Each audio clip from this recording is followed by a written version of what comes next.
प्यारे बच्चों नमस्कार। मैं राकेश विश्वकर्मा उत्कृष्ट विद्यालय बहरीवन से आज हम कक्षा 12वीं के एक महत्वपूर्ण टॉपिक प्रकाश तथा एमपीटीईटी की जो छात्र छात्राएं तैयारी कर रहे हैं वो फिजिक्स की जो इकाई है यानी गणित वाले और विज्ञान वाले उनके लिए इकाई 14 में जो अपन दिया गया है प्रकाश एवं ध्वनि, उसके बारे में अपन देखेंगे। उससे संबंधित जो भी पिछली कक्षाओं में पूछे गए हैं यानी पिछले जो भी पेपर हुए हैं, एग्जाम हुए, कंपटीशन एग्जाम हुए हैं, उनमें जो भी क्वेश्चन पूछे गए हैं उनको अपन लेकर आए हैं। और जो विभिन्न प्रकार के बोर्ड, चाहे राजस्थान बोर्ड हो चाहे बिहार बोर्ड हो, इनमें भी जो भी या यूपी बोर्ड हो, इनमें जो जो इंपॉर्टेंट क्वेश्चन वर्ग 2 में पूछे गए हैं उनको अपन लेकर आए हैं। तो ये बहुत ही महत्वपूर्ण क्वेश्चन है। इसी से संबंधित जो क्वेश्चन हैं वो आप लोगों को परीक्षाओं में पूछे जाएंगे। साथ ही साथ जो कक्षा 12वीं के छात्र हैं उनका कुछ ही समय के पश्चात पेपर होने वाला है, तो ऐसे क्वेश्चन भी, न्यूमेरिकल जो क्वेश्चन है वो ही पूछे जाएंगे। तो चलिए अपन स्टार्ट करते हैं आज की क्लास में। यह जो है इकाई 14 है और इसमें अपन देखेंगे प्रकाश तथा ध्वनि के बारे में। जो संविदाशाला शिक्षक या मध्य प्रदेश शिक्षक चयन परीक्षा वर्ग 2 की तैयारी कर रहे हैं, तो इसमें सबसे पहला क्वेश्चन देखा जाए भौतिकी का, तो क्या है, एक आदमी यानी सभी छात्र छात्राएं यदि इस चैनल को लाइक नहीं किए हैं, सब्सक्राइब नहीं किए हैं, तो इसे लाइक, सब्सक्राइब और कमेंट्स जरूर करें। साथ ही साथ जितने भी और भी छात्र छात्राएं जो तैयारी कर रहे हैं उनको शेयर जरूर करते जाएं। तो चलिए स्टार्ट करते हैं, आप लोग नोट करते जाइएगा। बहुत ही इंपॉर्टेंट क्वेश्चन है और अपन बहुत आसान तरीके से इसे हल करेंगे और इसके आने के चांस बहुत ज़्यादा रहेंगे। इसी से रिलेटेड क्वेश्चन ही परीक्षाओं में पूछे जाएंगे। तो चलिए अपन स्टार्ट करते हैं। इसमें यदि पहला क्वेश्चन देखा जाए तो देखने में तो ये क्वेश्चन इतना बड़ा लग रहा है, लेकिन वास्तव में इसमें लॉजिक बहुत ज्यादा है। ठीक है, लॉजिक क्या है और बहुत छोटा है, लॉजिक बड़ा और छोटा क्वेश्चन है। तो देखते हैं अपन इसमें क्या कह रहा है कि एक आदमी की ऊंचाई 100 सेंटीमीटर है, यानी एक आदमी जो है वो उसकी जो टोटल ऊंचाई है वो कितनी है, 100 सेंटीमीटर है। उसकी आंख उसके सिर की चोटी से 10 सेंटीमीटर नीचे है, यानी उसकी जो आंख है उसकी सिर की चोटी से 10 सेंटीमीटर क्या है, नीचे है। अपनी पूरी ऊंचाई पैर के अंगूठे से सिर तक देखने के लिए वह अपने से 1 सेंटीमीटर दूरी पर रखे एक समतल दर्पण का उपयोग करता है। यानी उसकी वो जो अपनी हाइट है पूरी देखना चाह रहा है कि उसकी जो हाइट है वो दर्पण में पूरी दिखाई दे। ठीक है, 1 सेंटीमीटर दूर दर्पण एक रखा हुआ है, उसमें सोच रहा है कि उसकी जो हाइट है पूरी दिखाई दे। तो देखना चाहता है, उपयोग करता है समतल दर्पण की न्यूनतम ऊंचाई कितनी होनी चाहिए। तो देखिए इतना बड़ा जो क्वेश्चन है, वास्तव में इसमें लॉजिक क्या कह रहा है, यानी सीधी सी बात है, वो ये कह रहा है कि एक व्यक्ति अपनी पूरी हाइट देखना चाह रहा है किसमें, समतल दर्पण में। तो समतल दर्पण की जो ऊंचाई है वो कितनी होनी चाहिए। तो हमेशा याद रखिए कि कभी भी कोई भी जो ऊंचाई है, ठीक है, इसमें कोई भी यदि कोई व्यक्ति अपनी पूरी हाइट देखना चाहता है तो उस स्थिति में ये जो दर्पण रहता है, ठीक है, इस दर्पण की जो टोटल ऊंचाई है वो इस व्यक्ति की ऊंचाई की, यानी इसकी जो न्यूनतम ऊंचाई है इस व्यक्ति की ऊंचाई की क्या होनी चाहिए, आधी होनी चाहिए, कम से कम आधी होनी चाहिए।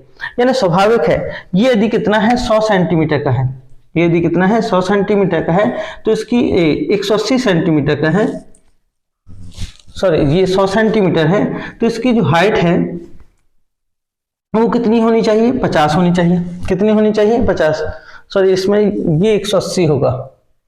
ठीक है, कितना होगा, 180। तो यहाँ पर इसकी हाइट यदि कितनी है, 180 सेंटीमीटर है, तो इसकी हाइट कितनी होनी चाहिए, कम से कम 180 का आधा, अर्थात कितना होना चाहिए, 90 सेंटीमीटर होनी चाहिए। तो इसमें जो ऑप्शन दिए गए थे, एक 180 सेंटीमीटर, दूसरा 90 सेंटीमीटर, तीसरा 85 सेंटीमीटर, चौथा कितना था, 170 सेंटीमीटर। देखिए जितने भी ऑप्शन दिए गए हैं ना, उन ऑप्शनों में स्वाभाविक है जब हम क्या है कि कुछ ना कुछ यहाँ पर है। जैसे ये 170 देने का लॉजिक क्या था कि बच्चे कंफ्यूज हो जाए, वो यहाँ पर देख रहे हैं कि 180 ये है, 10 ये दिया गया तो शायद इसमें से घटा दे, तो ऐसा निकाल लें। 180 इसलिए दिया गया कि शायद उतने ही लिख दें, फिर इसका 90 यहाँ पर है और 85 यहाँ पर, इन दोनों में थोड़ी सा कंफ्यूज होंगे कि ये हो सकता है या ये हो सकता है।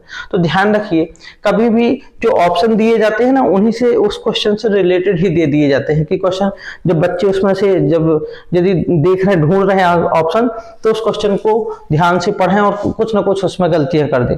ठीक है। तो यहाँ पर भी देखा जाए, जबकि इसमें जो है इस 10 सेंटीमीटर का या 1 सेंटीमीटर का कोई उपयोग नहीं था, इसमें एक सीधे से एक लॉजिक लग रहा है कि यदि कोई व्यक्ति अपनी पूरी हाइट देखना चाह रहा है तो उस स्थिति में दर्पण की जो न्यूनतम ऊंचाई है वो उस व्यक्ति की ऊंचाई की क्या होनी चाहिए, आधी होनी चाहिए। तो सीधी सीधी बात है, आधी होनी चाहिए, यानी कितना है, यदि 180 सेंटीमीटर है तो इसकी जो हाइट है वो कितनी होनी चाहिए, 180 का आधा 2, अर्थात कितना होना चाहिए, 90 सेंटीमीटर। तो इसका जो सही ऑप्शन कौन सा होगा, बी होगा, ये क्या होगा, सही होगा। ठीक है, तो इस प्रकार अपन इसे आसान तरीके से हल कर सकते हैं। इससे संबंधित और भी जो क्वेश्चन दिए जाते हैं वो भी अपन क्या कर लेंगे, हल कर लेंगे। ठीक है, अगला जो क्वेश्चन है, उत्तल दर्पण की फोकस दूरी। तो देखिए उत्तल दर्पण की फोकस दूरी क्या होती है, तो हमेशा याद रखिए यहाँ पर कि जो कॉन्केव मिरर है, तो चाहे वो उत्तल दर्पण हो चाहे उत्तल क्या हो, लेंस हो, हमेशा यदि देखा जाए तो उत्तल दर्पण कैसा रहेगा, इस प्रकार से। ठीक है, अब चूंकि गोली दर्पण का भाग होता है तो इसको यदि ऐसा पूरा बढ़ाया जाए तो इसका वक्रता केंद्र कहाँ आएगा, यहां पर आएगा। ठीक है, जब वक्रता केंद्र यहां पर है तो ये हो गया केंद्र, ये हो गया ध्रुव, ध्रुव और केंद्र को मिलाने वाली रेखा मुखअक्ष बन जाएगी, तो ये वक्रता केंद्र हो गया। यहां से यहां तक वक्रता केंद्र तक की जो दूरी होती है, ध्रुव से वक्रता केंद्र तक की दूरी वक्रता त्रिज्या, और वक्रता त्रिज्या की आधी क्या होती है, फोकस दूरी। अब फोकस दूरी कहाँ है, दाईं ओर है, दाईं ओर है तो क्या होगी, धनात्मक होगी, स्वाभाविक सी बात है, यहाँ क्या होगी, धनात्मक। तो हमेशा याद रखिए, चाहे उत्तल दर्पण हो चाहे उत्तल लेंस हो, उत्तल दर्पण हो चाहे उत्तल लेंस हो, इनकी जो फोकस दूरियां होती हैं वो सदैव क्या होती हैं, धनात्मक होती हैं। क्या होती हैं, धनात्मक। ठीक है, उत्तल दर्पण हो या क्या हो, उत्तल लेंस हो, यदि ये लेंस भी होता तो भी इसकी फोकस दूरी सदैव क्या होती है, धनात्मक होती। जबकि यह अवतल दर्पण या अवतल लेंस बोल देता, यदि यहां पर क्वेश्चन में ये आता कि अवतल दर्पण या अवतल लेंस, तो अवतल दर्पण या अवतल लेंस की फोकस दूरी सदैव क्या होती है, ऋणात्मक होती है। समतल दर्पण होता तो उसकी फोकस दूरी क्या हो जाती है, यहाँ पर स्वाभाविक सी बात है। तो यहाँ पर यदि देखा जाए तो उत्तल दर्पण की फोकस, उत्तल दर्पण की जो फोकस दूरी होगी वो धनात्मक होगी, समतल दर्पण की, अवतल लेंस या अवतल दर्पण की जो फोकस दूरी होगी वो क्या होगी, ऋणात्मक होगी। समतल दर्पण का एक अगला क्वेश्चन आगे आने वाला है तो उसमें अपन देखेंगे। तो ये इस प्रकार से हम, इसका ऑप्शन क्या हो जाएगा, धनात्मक होगा, तो इसमें अपन क्या कर देंगे, टिक लगा देंगे। ठीक है, तो ये सही होगा। अगला है समतल दर्पण। ध्यान दीजिएगा, इसके पहले जस्ट अपन ने पढ़ा कि उत्तल लेंस या उत्तल दर्पण, इसकी जो फोकस दूरी होती है वो सदैव क्या होती है, धनात्मक होती है। अवतल दर्पण या अवतल लेंस, इसकी फोकस दूरी सदैव क्या होती है, ऋणात्मक होती है। लेकिन यदि समतल दर्पण दिया गया है तो समतल दर्पण की जो फोकस दूरी होती है वह क्या होती है, शून्य होती है। समतल दर्पण की फोकस दूरी क्या होती है, शून्य होती है। अब यहाँ पर जो क्वेश्चन दिया गया है, समतल दर्पण की शक्ति क्या होगी, या समतल दर्पण की शक्ति कितनी होती है, तो यहां पर यदि देखें तो शक्ति बराबर क्या होता है, शक्ति बराबर 1/, फोकस दूरी, फोकस दूरी। ठीक है, यानी यदि किसी शक्ति का देखा जाए तो शक्ति बराबर 1/, फोकस दूरी है। अब यदि फोकस दूरी ज्ञात की जाए तो P बराबर 1/, इसकी समतल दर्पण की फोकस दूरी कितनी होती है, 0, तो बराबर कितना हो जाएगा, यहाँ पर कितना हो जाएगा, अनंत। यानी समतल दर्पण की शक्ति जो होगी वो कितनी होगी, अनंत होगी। यदि यहाँ लेंस का प्रयोग करता तो उसकी भी फोकस दूरी, उसकी भी जो शक्ति होती वो भी कितनी होती, अनंत होती है। तो समतल दर्पण की जो, समतल दर्पण या समतल लेंस की जो शक्ति होती है वो कितनी होती है, अनंत होती है। तो इस प्रकार हमने तीनों क्वेश्चन को देखा। ये बहुत ही इंपॉर्टेंट क्वेश्चन है, अनेक बार परीक्षाओं में क्या पूछे जा चुके हैं, तो सभी बच्चे इसे नोट करते जाएं। चलिए अपन इसके आगे और भी जो क्वेश्चन है, इंपॉर्टेंट क्वेश्चन है, उसको अपन देखते हैं। अगला क्वेश्चन क्या है कि एक विद्युत बल्ब को 60 अंश पर झुके दो समतल दर्पणों के बीच रखा गया है, इस बल्ब के कितने प्रतिबिंब दिखेंगे। ये क्वेश्चन बहुत ज्यादा इंपॉर्टेंट है। इसमें स्वाभाविक सी बात है, यदि दो दर्पण एक दूसरे से थीटा कोण पर झुके हों तो उस पर बनने वाले प्रतिबिंबों की संख्या क्या होगी। कभी कभी ये क्वेश्चन ये पूछ लेता है कि दो समतल दर्पण एक दूसरे के लंबवत हों और बीच में कोई वस्तु रखी हो तो बनने वाले प्रतिबिंबों की संख्या क्या होगी। यदि दो समतल दर्पण एक दूसरे के समांतर हों और बीच में वस्तु रखी हो तो बनने वाले प्रतिबिंबों की संख्या क्या होगी, या विभिन्न प्रकार से क्वेश्चन पूछा जाता है। तो चलिए अपन ऐसे स्टार्ट करते हैं। यहाँ पर क्या कह रहा है कि एक विद्युत बल्ब को 60 अंश पर, यानी यदि हम देखें तो थीटा बराबर कितना है 60 अंश है, थीटा बराबर कितना है 60 अंश, ठीक है। और दो दर्पणों के बीच यदि इस बल्ब को रखा गया है तो इस बल्ब में कितने प्रतिबिंब बनेंगे, तो यहां पर जो सूत्र होता है थीटा बराबर 360 बटे या प्रतिबिंबों की संख्या n बराबर 360 बटे थीटा माइनस कितना 1। माइनस 1 कब करना है और कब नहीं करना है ये भी अपन देखते हैं। तो n बराबर क्या हो जाएगा 360 बटे थीटा की जगह अपन रखते हैं 60, ठीक है 360, या फिर अभी अपन -1 नहीं करते, कितना हो जाएगा 0 से 0 कटा 6 और यहां पर कितना आ गया 6, n का मान कितना आ गया 6 आ गया। ध्यान रखिए जब भी हम n का मान सम में आता है 2 4 6 8 10 इस प्रकार से आता है, यानी हम भाग देंगे, वास्तव में फार्मूला क्या है n बराबर 360 बटे थीटा, थीटा की जगह जितना भी कोण दे दिया जाए 60 अंश पर तो 60 अंश को कर दिए जो भी होगा, ठीक है। अब हमने इसका भाग दिया तो कितना आया 6 आ गया, 6 में क्या है सम है, जब भी सम आएगा तो वहां पर हम जो फार्मूला लगाएंगे उसमें से 1 घटाएंगे, यानी उसमें बनने वाली प्रतिबिंबों की संख्या कितनी हो जाएगी 5, बनने वाले प्रतिबिंबों की संख्या कितनी होगी 5 होगी। तो इसका जो सही आंसर होगा वो कौन सा हो जाएगा 5 हो जाएगा, ठीक है। इसका सही ऑप्शन क्या होगा 5 होगा। तो ध्यान रखिए कि जब दो समतल दर्पण एक दूसरे से थीटा कोण पर झुके हों तो बनने वाले प्रतिबिंबों की संख्या कितनी आएगी n बराबर 360 बटे थीटा। यहाँ पर अपन को ये ध्यान देना है कि n बराबर 360 बटे थीटा तो है, उसको जब हल करेंगे तो यदि n का मान सम में आ रहा है तो 1 घटाएंगे, यदि विषम में आ रहा है तो क्या करेंगे वही लिख देंगे। जैसे और भी अपन देखते हैं, इसमें कुछ क्वेश्चन ऐसे पूछ लेते हैं कि दो समतल दर्पण एक दूसरे के समांतर हैं, दो समतल दर्पण एक दूसरे के समांतर हैं, तो बताइए बनने वाले प्रतिबिंबों की संख्या कितनी होगी। चलिए कमेंट बॉक्स पर लिखिए, दो समतल दर्पण एक दूसरे के समांतर हैं और बीच में कोई वस्तु रखी हुई है तो बनने वाले प्रतिबिंबों की संख्या कितनी होगी। तो ठीक है, तो कितनी होगी n बराबर क्या 360 बटे थीटा, थीटा का मान यदि समांतर होंगे तो थीटा का मान कितना रखेंगे 0, थीटा का मान कितना हो जाएगा 0, तो n बराबर कितना हो जाएगा 360 बटे 0। किसी भी संख्या में शून्य का भाग देते हैं तो क्या हो जाता है अनंत, क्या हो जाता है अनंत। तो बनने वाले प्रतिबिंबों की संख्या कितनी हो जाएगी अनंत हो जाएगी, ठीक है। तो अपन देखते हैं कि जब कभी अपन किसी शोरूम में जाते हैं, ठीक है, अब वहां पर क्या है कांच लगे हैं, यहाँ पर भी कांच लगे, इस साइड भी कांच लगे हैं। अब हम अपने आप को देखते हैं तो पता चला जब हम अपने आप को देखते हैं तो हम बहुत सारे हम दिखाई देते हैं, ठीक है। या कोई भी वस्तु रखी रहती है तो वही वस्तु लगातार दिखाई देती रहती है, दूसरी साइड देखा जाए तो वही वस्तु दिखाई देती जाएगी। तो क्यों, क्योंकि एक दर्पण यहाँ है समतल दर्पण, एक दर्पण यहाँ ये वाली दीवार पर लगा हुआ है, बीच में यदि हम खड़े हुए हैं क्योंकि एक दूसरे के समांतर है तो बनने वाले प्रतिबिंबों की संख्या इस साइड भी क्या हो जाएगी अनंत हो जाएगी, इस साइड भी क्या हो जाएगी अनंत हो जाएगी। तो इस प्रकार हम ज्ञात कर सकते हैं तो बनने वाले प्रतिबिंबों की संख्या कितनी हो जाएगी अनंत। इसमें एक और क्वेश्चन पूछा जाता है कि यदि दो दर्पण एक दूसरे के लंबवत हो, इस प्रकार से हो और बीच में कोई वस्तु रखी हो तो बनने वाले प्रतिबिंबों की संख्या क्या होगी। तो यदि लंबा शब्द पूछता है तो लंबवत यानी थीटा बराबर कितना हो जाएगा 90, थीटा बराबर कितना हो जाएगा 90। अब n बराबर क्या 360 बटे कितना थीटा, तो n बराबर 360 बटे थीटा की जगह कितना रखेंगे अपन यहाँ पर 90, शून्य शून्य कट गया तो 4 36 यानी कितना है 4। अभी अपन ने क्या बतलाया कि बनने वाली जो प्रतिबिंबों की संख्या है वो यदि सम आती है तो उसमें से 1 घटाएंगे, तो इसमें से 1 अपन ने घटा दिया, बराबर कितनी हो जाएगी 3। यानी दो समतल दर्पण एक दूसरे के यदि लंबवत होंगे तो बनने वाली प्रतिबिंबों की संख्या कितनी होगी 3 होगी, ठीक है। ऐसे करके और भी क्वेश्चन पूछ सकते हैं कि मान लो दो दर्पण एक दूसरे से 40 अंश पर झुके हों, कितने पर झुके हों 40, मान लो यहाँ पर 40 अंश यानी थीटा बराबर कितना दे दिया 40, तो n बराबर कितना हो जाएगा n बराबर 360 बटे कितना हो जाएगा 40, शून्य शून्य कटे 4 नाम 36 यानी कितना है 9।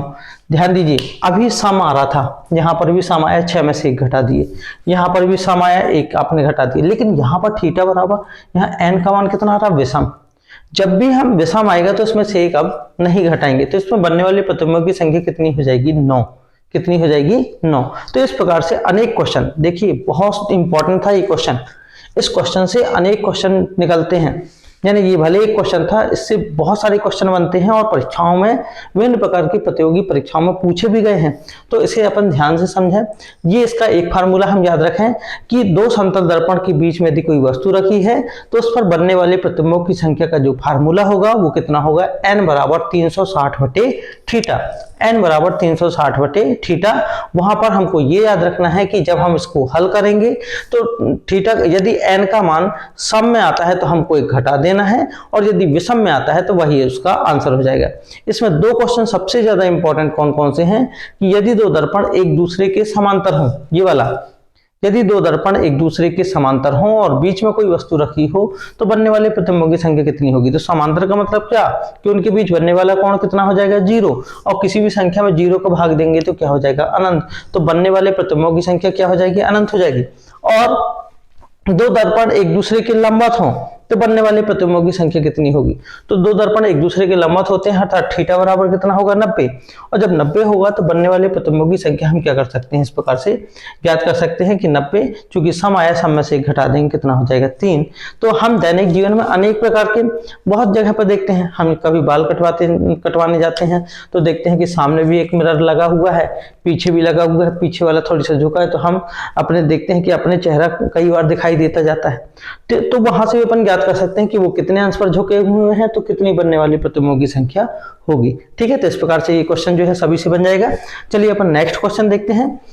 ये कह रहा है कि निम्नलिखित में से कौन सा प्रकाश का अपवर्तन का उदाहरण नहीं है। ध्यान दीजिएगा, हम क्वेश्चन को पहले ध्यान से पढ़ें, क्योंकि कभी कभी क्या होता है, जल्दबाजी में हम आंसर दे देते हैं। ठीक है, पता चला हम देखे नहीं कि वहां नहीं है लिखा है। अपन भी देखे होंगे, आप लोगों के साथ भी ऐसा हुआ होगा कि स्वाभाविक सी बात है, पेपर आया, हमने पेपर देखा, क्वेश्चन पढ़ा नहीं कि उसमें से ऑप्शन में टिक लगा दी कि यहाँ पर जैसे ही देखिए हम प्रकाश का अपवर्तन। अब स्वाभाविक है, कभी ना कभी हम कोई ना कोई चीज तो पढ़ के गए होंगे अपवर्तन से संबंधित, तो हम उसके ऑप्शन को, एक भी ऑप्शन यदि उससे रिलेटेड मिला उसी में टिक लगा देते हैं, यही होगा। लेकिन हम ये नहीं देखते कि क्वेश्चन में दिया क्या गया है। ये यहाँ पर नहीं शब्द बोल दिया है, अब नहीं बोला है तो इन तीनों ऑप्शन में से हमको ये देखना है कि कौन सा नहीं है। तो अपवर्तन का मतलब क्या होता है कि जब कोई प्रकाश किरण एक माध्यम से दूसरे माध्यम में प्रवेश करती है तो वह अपने मार्ग से विचलित हो जाती है। जब कोई प्रकाश किरण एक माध्यम से दूसरे माध्यम में प्रवेश करती है तो अपने मार्ग से विचलित हो जाती है, और मार्ग से विचलित होने को ही अपन क्या कह देते हैं, प्रकाश का अपवर्तन कहते हैं। तो यहां पर क्या है, जैसे देखा पेंसिल का मुड़ा हुआ दिखाई देना, स्वाभाविक सी बात है, पेंसिल का मुड़ा हुआ दिखाई देना। ठीक है, यानी जैसे पानी के अंदर कोई भी चीज अपन वो करते हैं तो वो मुड़ी हुई दिखाई देती है। अब मुड़ी हुई दिखाई देती है तो ये इसका रीजन क्या है, प्रकाश का अपवर्तन है, यानी स्वाभाविक सी बात है। जैसे अपन देखें कि ये मान लो कोई टब है, इसमें इस प्रकार से पानी भरा हुआ है। अब यहां पर कोई मान लो सिक्का रखा हुआ है, ये सिक्का यहाँ पर रखा हुआ है, कोई वस्तु रखी हुई है, हम यहां से क्या है देख रहे हैं। अब क्या होगा, इससे चलने वाली पहली प्रकाश किरण सीधे चली जाएगी। ठीक है, इससे चलने वाली दूसरी प्रकाश किरण यहां से ऐसे जाती है, लेकिन जैसे ही ये क्या है, पानी है, पानी कौन सा माध्यम हो गया, सघन, और सघन माध्यम होगा तो जैसे ही सघन से विरल में जाएगी, सघन से विरल में जाएगी तो अविलंब, चूंकि इसे जाना चाहिए था ऐसे, जैसे ही सघन से विरल में जाती है तब विलंब से क्या होती है, दूर हटती है, इस दिशा में चली जाएगी। अब इस प्रकाश किरण को अपन यदि पीछे बढ़ाया जाए तो वो यहाँ पर जाके टकराती है, तो वो जो सिक्का थोड़ी सा उठा हुआ दिखाई दे रहा है, यहाँ पर दिखाई दे रहा है। ठीक है, यहाँ पर दिखाई दे रहा है। तो इस प्रकार से इसका जो है उठा हुआ दिखाई देना या मुड़ा हुआ दिखाई देना, मुड़ा हुआ दिखाई देने का मतलब क्या होगा, ये देखिए ये ऐसे होके इस तरह से हो गई, तो ये मुड़ी हुई जो दिखाई दे रही है इसका भी रीजन क्या हो जाएगा, प्रकाश का अपवर्तन ही है। इस प्रकार से ये दिखाई दे तो ये भी क्या है, प्रकाश का अपवर्तन। तो ये मुड़ा हुआ दिखाई देना ये क्या हो जाएगा, प्रकाश का अपवर्तन का उदाहरण हो गया।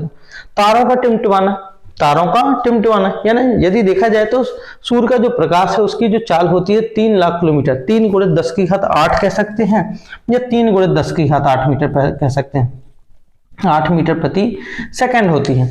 तो जब ये सूर्य का प्रकाश है, तारों का जो प्रकाश जब हमारी आंखों तक प्रवेश करता है या आंखों तक आता है, स्वाभाविक से आता है, उतने दूर से आता होगा, कई हजारों लाखों करोड़ों किलोमीटर दूर से, तो उसके मार्ग में कहीं पर वायु होगी, कहीं पर वायु नहीं होगी, कहीं पर माध्यम सघन होगा तो कहीं पर माध्यम विरल होगा।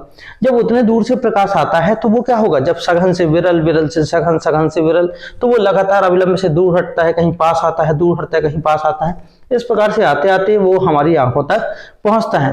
तो वो क्या है, हमको ऐसे प्रतीत होते हैं जैसे तारे क्या हो रहे हो, टिमटिमा रहे हो। वास्तव में ऐसा नहीं होता है, क्योंकि सूर्य भी एक नजदीक का तारा है।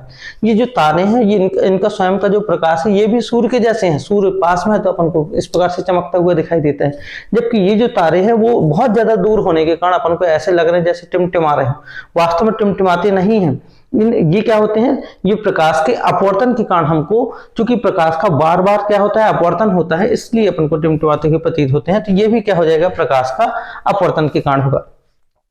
मानव आंख द्वारा छवि निर्माण, क्योंकि मानव आंख, हमारी आंख में क्या लगे होते हैं, लेंस लगे होते हैं। लेंस यानी क्या, प्रकाश कण एक माध्यम से दूसरे माध्यम में प्रवेश करना। स्वाभाविक है अपने मार्ग से क्या होगी, विचलित होगी। तो ये भी क्या हो जाएगा, प्रकाश का अपवर्तन होगा। अस्त होते सूर्य का लाल दिखाई दे रहा है, तो हमेशा याद रखिए कि सूर्य का जब अस्त होता है, सूर्यास्त के समय या सूर्योदय के समय जो सूर्य लाल दिखाई देता है वो हो जाता है प्रकाश का प्रकीर्णन। प्रकीर्णन के द्वारा, क्योंकि प्रकाश का प्रकीर्णन होता है। प्रकीर्णन का मतलब क्या होगा कि सूर्योदय और सूर्यास्त के समय जैसे देखा जाए तो ये मान लो सूर्य है, ठीक है, और ये क्या है, पृथ्वी है। तो सूर्योदय और सूर्यास्त के समय सूर्य से आने वाली किरणों को सबसे लंबी दूरी तय करनी पड़ती है। अपन ऐसे यहां पर कर लें, ये यहां पर देखा सूर्योदय और यहां पर सूर्यास्त। सूर्योदय और सूर्यास्त के समय सूर्य से आने वाली जो किरणें होती हैं उसको सबसे लंबी दूरी तय करनी पड़ती है। और जब सबसे लंबी दूरी तय करनी पड़ती है तो उसमें क्या है, जो अपन देखें कि सूर्य के प्रकाश में कितने रंग होते हैं, 7 रंग, बैगनी, जामनी, नीला, हरा, पीला, नारंगी और लाल। इसमें सबसे ज्यादा जो तरंगदैर्घ्य होती है वो सबसे अधिक तरंगदैर्घ्य किसकी होती है, लाल रंग की। सबसे अधिक तरंगदैर्घ्य लाल रंग की, सबसे कम प्रकीर्णन होता है।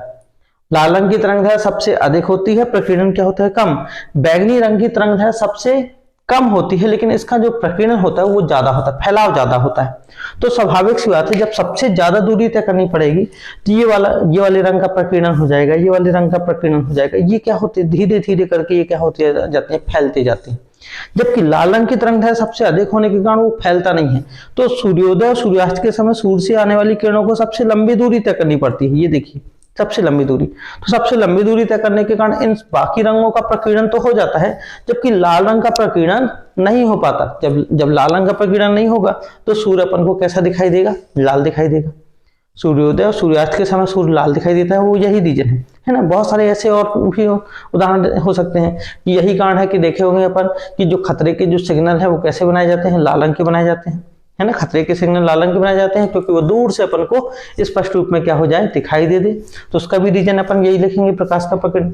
जबकि अपन देखें दोपहर के समय सूर्य कैसा दिखाई देता है, सफेद दिखाई देता है, श्वेत दिखाई देता है। श्वेत का मतलब होता है 7 रंगों का समूह। तो दोपहर के समय सूर्य से आने वाली किरणों को सबसे कम दूरी तय करनी पड़ती है, और जब सबसे कम दूरी तय करनी पड़ेगी तो सभी रंग आसानी से आ जाएंगे, सभी रंगों का प्रकीर्णन नहीं हो पाएगा, तो वो अपन को कैसा दिखाई देगा, श्वेत दिखाई देगा। तो इसका जो सही ऑप्शन होगा वो कौन सा होगा, यहाँ पर ये वाला होगा, क्योंकि इसका जो ऑप्शन है वो ये किस पर डिपेंड करता है, प्रकीर्णन पर। किस पर, प्रकीर्णन पर। और जबकि बाकी जो है वो किस पर है, प्रकाश के अपवर्तन के ही उदाहरण है। तो ये सभी अपवर्तन के उदाहरण है, जबकि ये किसका है, प्रकीर्णन का। तो इसका सही ऑप्शन कौन सा होगा, डी होगा। ठीक है, तो इसलिए मैंने ये बताया कि जल्दबाजी में हम जो है टिक मत लगाएं, यानी कि यहाँ पर क्वेश्चन को ध्यान से पढ़ें कि यहाँ पर क्या दिया गया है, उदाहरण नहीं है ना। क्योंकि हम जल्दी जल्दी में याद करके जाते हैं, पता चल तारों का अपने दिमाग में बना हुआ है कि तारों का टिमटिमाना, हीरे का चमकना। अब हीरे का चमकना ध्यान रखिए प्रकाश का अपवर्तन नहीं है, पूर्ण आंतरिक परावर्तन है। हीरे का चमकना पूर्ण आंतरिक परावर्तन और तारों का टिमटिमाना प्रकाश का अपवर्तन। ठीक है, तो इस प्रकार से ये सभी कॉन्सेप्ट आपके क्लियर होते जाते होंगे। अपन इन क्वेश्चन को बस नहीं देख रहे हैं, इससे संबंधित और भी जो क्वेश्चन आ सकते हैं वो सभी अपन देख रहे हैं। जैसे इसमें देखे बहुत सारे क्वेश्चन बन सकते थे, उनको अपन देखे। इसमें भी बहुत सारे क्वेश्चन जो बन सकते हैं उनको भी अपन ने देखा। अपन एक अगला क्वेश्चन देखते हैं, ये भी बहुत ज्यादा इंपॉर्टेंट है। ठीक है, सभी बच्चे नोट करते जाइए, और यदि क्वेश्चन अच्छे लग रहे हो तो इनको लाइक कीजिए, सब्सक्राइब कीजिए और शेयर करते जाइए। ठीक है, साथ ही साथ कमेंट्स करते जाइए। ठीक है, ये जो क्वेश्चन है बहुत ही मेहनत से निकाले गए हैं। ये जो बिहार बोर्ड में पूछे गए हैं, यूपी बोर्ड में पूछे गए हैं, राजस्थान बोर्ड में पूछे गए हैं, सभी जो इंपॉर्टेंट क्वेश्चन है उनको अपन लेकर आए हैं। साथ ही साथ इससे जो रिलेटेड क्वेश्चन बन सकते हैं वो अपन देख रहे हैं। तो देखते हैं अपन यहाँ पर, इसमें है प्रकाश का किसी माध्यम में वेग 1.5 × 10⁸ मीटर प्रति सेकंड है। ठीक है, इस माध्यम का अपवर्तनांक क्या होगा? तो अपवर्तनांक दो प्रकार के होते हैं, एक होता है निरपेक्ष और एक होता है सापेक्ष। निरपेक्ष अपवर्तनांक में अपन ने ये देखा था कि जब कोई प्रकाश किरण वायु या निर्वात से किसी अन्य माध्यम में जाए, यदि वायु से कांच में जाए, वायु से पानी में जाए, तो वो जिस माध्यम में जाएगी उसी का अपवर्तनांक कहला जाएगा। जैसे वायु से कांच में जा रही तो कांच का अपवर्तनांक, वायु से पानी में जा रही तो पानी का अपवर्तनांक, वायु या निर्वात से। दूसरा सापेक्ष, सापेक्ष में कंडीशन नहीं होती। जब कोई प्रकाश कण एक माध्यम से दूसरे माध्यम में प्रवेश करती है तो उसे एक माध्यम के सापेक्ष दूसरे माध्यम का अपवर्तनांक कहते हैं। यहाँ पर ये क्वेश्चन ये कह रहा है कि किस प्रकाश का किसी माध्यम में वेग इतना है, इस माध्यम में माध्यम का अपवर्तनांक रहेगा। तो माध्यम का अपवर्तनांक, ध्यान दीजिए ये क्वेश्चन है, अपवर्तनांक जो है, अपवर्तनांक जो रहेगा उस माध्यम का जो अपवर्तनांक रहेगा निरपेक्ष अपवर्तनांक है। यानी वायु या निर्वात, हम कह सकते हैं वायु या निर्वात में प्रकाश का वेग बटे उस माध्यम का वेग। ठीक है, माध्यम का वेग यानी उस माध्यम जिसमें वो प्रवेश कर रहा है उसमें उसका प्रकाश का वेग कितना है। ठीक है, तो वायु में प्रकाश की चाल कितनी होती है? 3 × 10⁸ मीटर प्रति सेकंड बटे माध्यम में कितना दे रहा है? 1.5 × 10⁸ 10⁸ से 10⁸ क्या हो जाएगा? कट जाएगा। और 1.5 में यदि अपन 1.5 का 3 में भाग देंगे तो कितना आ जाएगा? 2। यानी हम ये कह सकते हैं कि वायु उस माध्यम का जो अपवर्तनांक होगा वो कितना होगा? 2 होगा। यानी ये वाला जो ऑप्शन है वो क्या है? सही है। ठीक है, तो ये हम फार्मूला याद रखें कि अपवर्तनांक कितने प्रकार के होते हैं? 2। कौन कौन से? निरपेक्ष और सापेक्ष। निरपेक्ष और सापेक्ष। निरपेक्ष की कंडीशन क्या होती है कि जब कोई प्रकाश किरण वायु या निर्वात यानी जहां पर वायु ना हो से किसी अन्य माध्यम का मतलब कांच में जा सकती है, पानी में जा सकती है या कोई भी माध्यम हो सकता है, में प्रवेश करती है तो उसे उस माध्यम का अपवर्तनांक कह दिया जाता है। जैसे कांच में जाएगी तो कांच का अपवर्तनांक है, पानी में जाएगी तो पानी का अपवर्तनांक। ये कौन सा अपवर्तनांक है? निरपेक्ष। इसमें क्या होता है, इसका फार्मूला क्या होता है कि इसमें उस माध्यम का जो अपवर्तनांक ज्ञात करते हैं तो वायु में प्रकाश की चाल बटे जो उस माध्यम में प्रकाश की चाल जहां पर वो जा रही है। जैसे वायु से कांच में जा रही है तो वायु में प्रकाश की चाल बटे कांच में प्रकाश की चाल, वायु से पानी में जा रही है तो वायु में प्रकाश की चाल बटे पानी में प्रकाश की चाल। ठीक है, तो ये अपवर्तनांक का हो गया।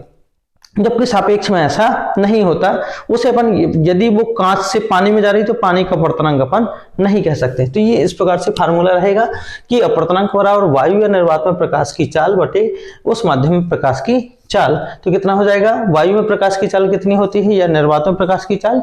3 लाख किलोमीटर प्रति सेकंड होती है, या पर अपन कह सकते हैं 3 लाख किलोमीटर प्रति घंटे होती है, या 3 × 10⁸ मीटर प्रति सेकंड होती है। तो यहाँ पर ये इसका मान हो गया 3 × 10⁸, और इसका मान जो है माध्यम में प्रकाश का वेग कितना है? 1.5 × 10⁸। 10⁸ से 10⁸ कैंसिल हो जाएगा। 1.5 में अपन 1.5 का 3 में भाग देंगे तो कितना आ जाएगा? 2 आ जाएगा। तो इसका जो सही ऑप्शन होगा वो कितना होगा? 2 होगा। चलिए अगला क्वेश्चन देखते हैं। एक व्यक्ति की ऊंचाई 6 मीटर है। एक व्यक्ति, उसकी जो टोटल ऊंचाई है वो कितनी है? 6 मीटर है। एक व्यक्ति की ऊंचाई 6 मीटर है, वह अपना प्रतिबिंब 2 मीटर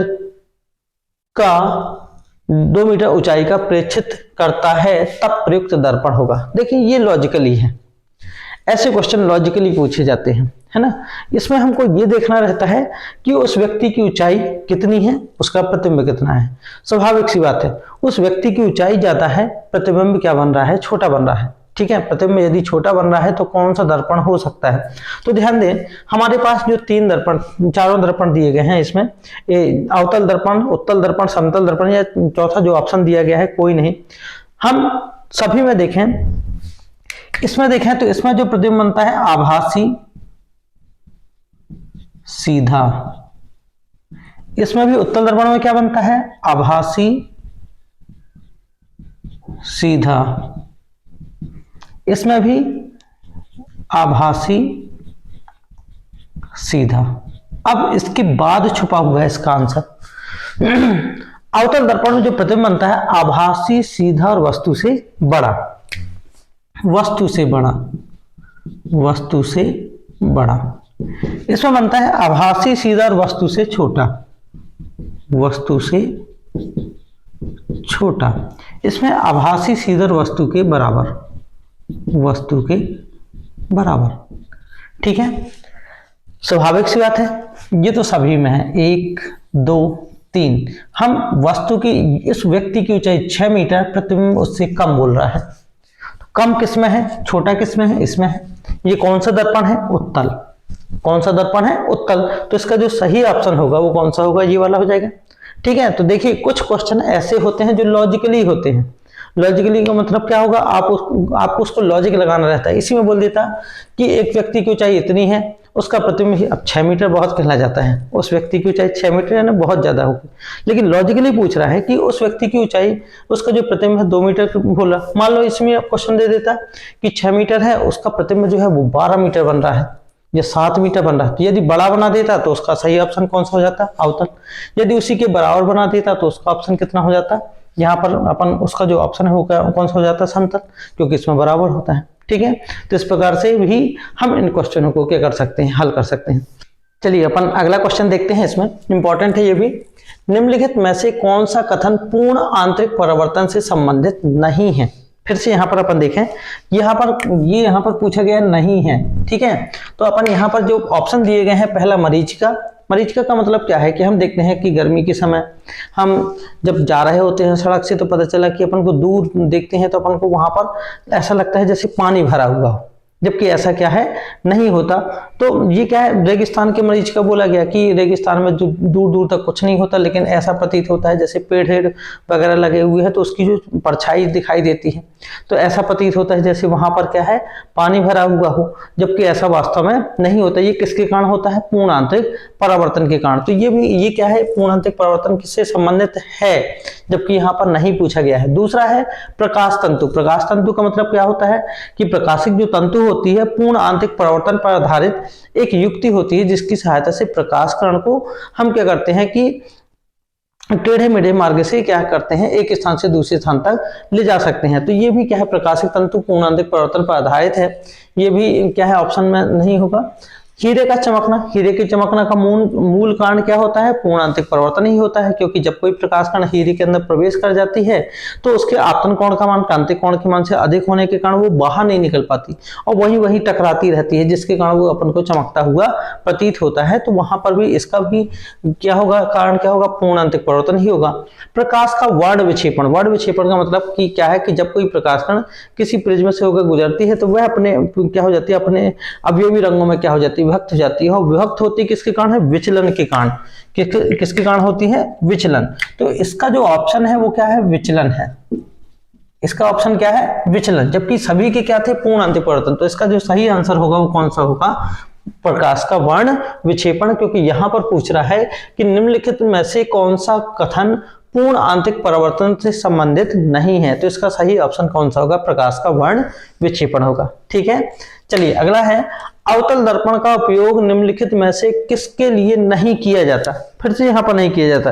देखिए बड़े बड़े एग्जामों में ऐसे ही क्वेश्चन पूछे जाएंगे कि नहीं किया जाता, जिसमें से हम कंफ्यूज हों कि हमसे यदि 2 ऑप्शन बन रहे हैं, तीसरा नहीं बन रहा, चौथा नहीं बन रहा, तो हम 2 में कंफ्यूज हो जाएं। तो यहाँ पर अपन को ऐसी स्थिति में क्या करना है, जितने ऑप्शन दिए गए सबके बारे में अपन को देखना है।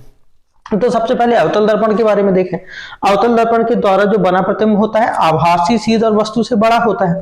तो अपन देखते हैं इसमें पहला सेविंग ग्लास, स्वाभाविक है, दाढ़ी बनाने के लिए हम किसका प्रयोग करते हैं, अवतल दर्पण का प्रयोग करते हैं। ये नहीं पूछा, यानी ये वाला ऑप्शन तो क्या है, सही है। सर्च लाइट के परिवर्तक में, जो सर्च लाइट होती है उनमें भी क्या है, परिवर्तक के रूप में अवतल दर्पण का भी प्रयोग किया जाता है ना। जो अपन देखते हैं कि विभिन्न प्रकार की टार्च वगैरह होती है, उसमें क्या है, अवतल दर्पण का ही प्रयोग किया जाता है। तो ये भी क्या है, सही है। कांच के अंदरूनी हिस्सों की जांच करने में, स्वाभाविक है, नाक कान गले या कोई भी चीज इसकी जांच करना है तो वो छोटी छोटी चीजें है, बड़ी देखनी रहती है, तो कौन सा दर्पण का प्रयोग करेंगे, अपन अवतल दर्पण का ही प्रयोग करेंगे। कारों के पश्चदर्शी यानी कारों के पीछे के भाग को देखने के लिए। तो पीछे के भाग जो अपन देखते हैं तो वो कैसे दिखाई देते हैं, छोटे छोटे दिखाई देते हैं। भाई अपन जा रहे हैं, अब साइड ग्लास से देखिए अपन कि पीछे कौन सा वाहन आ रहा है, बस आ रही तो बस इतनी सी दिखाई दे रही, जबकि वो बड़ी होती क्या है, बहुत बड़ी होती है। तो वो कैसा प्रतिबिंब बना रहा, छोटा बना रहा, तो उसमें कौन सा दर्पण होगा, उत्तल। यदि देखा जाए तो इसमें कौन सा दर्पण का प्रयोग किया जाता है, उत्तल दर्पण। तो ये ऑप्शन जो है यदि देखा जाए तो इसमें बोला है अवतल दर्पण का प्रयोग निम्नलिखित में से किसके लिए नहीं किया जाता। तो किसके लिए नहीं किया जाता, कारों के पक्षदर्शी दर्पण के लिए। ये जो है ये पक्षदर्शी भाग को देखने के लिए किसका प्रयोग किया जाता है, अपन उत्तल दर्पण का। तो ये वाला ऑप्शन क्या है, सही होगा। जब प्रकाश किरण विरल माध्यम से सघन माध्यम में प्रवेश करता है तो वह धीमा तथा खालिस्तान हो जाता है। स्वाभाविक सी बात है। यहां पर कह रहा है जब कोई प्रकाश किरण विरल, हम दो माध्यम बना लें, एक हो जाएगा विरल और एक हो गया सघन। ये अपना अभिलंब को अपन बोलते हैं नॉर्मल, ठीक है। अब प्रकाश किरण विरल से सघन में जाएगी तो स्वाभाविक है इसे यहां जाना चाहिए। जब प्रकाश किरण विरल से सघन में जाती है तो ध्यान रखिए, इसका थोड़ी सा कॉन्सेप्ट देखें तो क्या कहता है कि जब हरा भरा ज्यादा होगा, भाई सघन यानी हरा भरा, जब सघन हरा भरा ज्यादा होगा तो हम क्या करते हैं, हरा भरा होगा तो थोड़ी सी रुक जाएंगे, यार रुको यार, देखो यार बहुत अच्छी चीज है। तो हरा भरा ज्यादा होगा उसकी ओर आकर्षित होंगे। तो यहाँ पर क्या है, थोड़ी सा धीमा होगा, धीमा, और इसकी ओर आकर्षित का मतलब क्या है, इसकी ओर अपन झुकेंगे यानी पास चले जाएंगे। क्या चले जाएंगे, पास में, यानी उसकी ओर अभिलंब की ओर अपन क्या होंगे, झुकेंगे। तो यहाँ पर देखा जाए तो इसका सही ऑप्शन होगा, इसमें दिया गया 4 ऑप्शन। पहला, कम घनत्व के माध्यम में परिवर्तित हो जाता है, तो ये तो नहीं होगा, ठीक है। अगला क्या है, नॉर्मल से दूर हो जाता है, तो ये भी गलत है। नॉर्मल की ओर झुकता है, ये ऑप्शन क्या है, सही है। यानी जब कोई प्रकाश किरण विरल से सघन में जाती है तो अभिलंब की ओर झुकती है, और सघन से विरल में जाती है तो अभिलंब से दूर हटती है। याद करने का तरीका अपन ये भी देखें कि ज्यादा हरा भरा है, सब हरा भरा है, तो थोड़ी सा हम धीमे होंगे और उसकी ओर आकर्षित होंगे, उसकी ओर झुक जाएंगे। और यदि हरा भरा नहीं है तो हम दूर हटेंगे, उससे दूर चले जाएंगे। यानी इस तरह से यदि सघन से विरल में जाएंगे तो अभिलंब से दूर हटते हैं, और क्या हो जाएगा, विरल से सघन में जाएंगे तो उसकी ओर क्या हो जाते हैं, नॉर्मल की ओर आकर्षित हो जाते हैं, उसकी ओर झुक जाते हैं, ठीक है। तो इस प्रकार से अपन ये जो इंपॉर्टेंट क्वेश्चन थे इनको अपन ने देखा। इसके बाद कुछ और इंपॉर्टेंट क्वेश्चन है उनको भी अपन देखते हैं। अगला क्वेश्चन है, यहाँ पर क्या कह रहा है कि कांच व जल के अपवर्तनांक वायु के संदर्भ में 3/2 व 4/3 हैं। जल के सापेक्ष कांच का अपवर्तनांक अपन को क्या करना है, ज्ञात करना है। तो पहले यदि देखा जाए तो कांच व जल के अपवर्तनांक वायु के संबंध में, तो कांच के सापेक्ष वायु का अपवर्तनांक, कांच के सापेक्ष वायु का अपवर्तनांक का मतलब क्या हो जाएगा, Vg/Va बराबर कितना हो जाएगा, 3/2। फिर जल के सापेक्ष वायु का अपवर्तनांक, तो VW/Va बराबर कितना है, 4/3। अब क्या कह रहा है कि जल के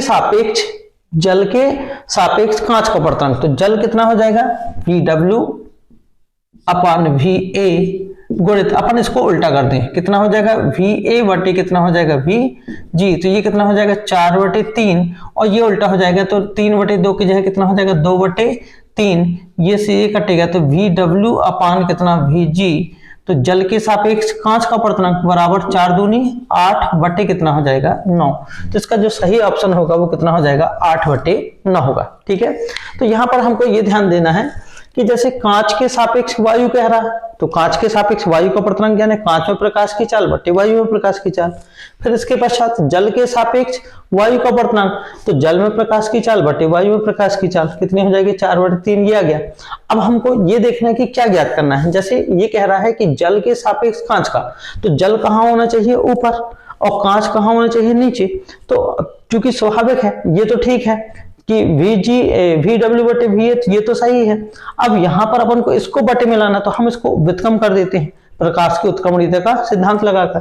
तो Vg/Va को अपन Va/Vg कर दें तो ये क्या हो जाएगा, पलट जाएगी। तो ये भी कितना हो जाएगा, 3/2 की जगह कितना हो जाएगा, 2/3, ठीक है। दोनों का अपन ने गुणा किया है, पहले इसका फिर इसको उल्टा करके इसका, तो ये कितना हो जाएगा, 4/3 गुणित कितना हो जाएगा, 2/3।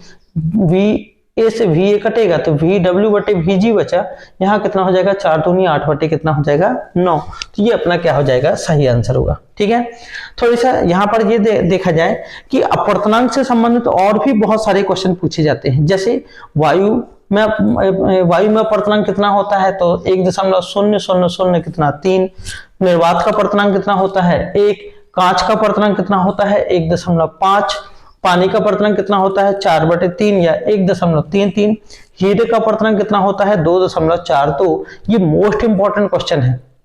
ये जो क्वेश्चन है अनेकों बार परीक्षाओं में पूछा गया है कि हीरे का अपवर्तनांक कितना होगा, पानी का अपवर्तनांक कितना होगा। तो ये जरूर नोट कर लीजिए और जरूर याद करके जाइए, इनमें से एक क्वेश्चन जरूर बनेगा। ठीक है, तो ये बहुत ज्यादा इंपॉर्टेंट है, तो ये भी ध्यान रखिएगा। अगला है वायु में कोई प्रकाश किरण कर्ण 3 अपवर्तनांक वाले माध्यम से वायु को प्रवेश करने वाले पृष्ठ पर 60 अंश के कोण पर आपतित होती है। किरण माध्यम में कितने अंश का कोण आपतित होती है, यानी कितने अंश का कोण बनाएगी। देखिए इसमें क्या कह रहा है कि एक माध्यम का अपवर्तनांक कितना है कर्णी 3 है, वायु में प्रवेश करने वाले पृष्ठ पर कोण कितना बना रही है 60 अंश का। तो इसमें अपवर्तन कोण कितने अंश के कोण पर क्या होती है आपतित होती है, नहीं यहाँ अपवर्तित होती है। इस तरह से हो जाएगा अपवर्तित। ठीक है, इसमें क्या अपन कह सकते हैं कि ये हो गया पृष्ठ। अब ये माध्यम है, यहां से प्रकाश किरण ऐसे जा रही है, कितने अंश का कोण बना रही है 60 अंश का।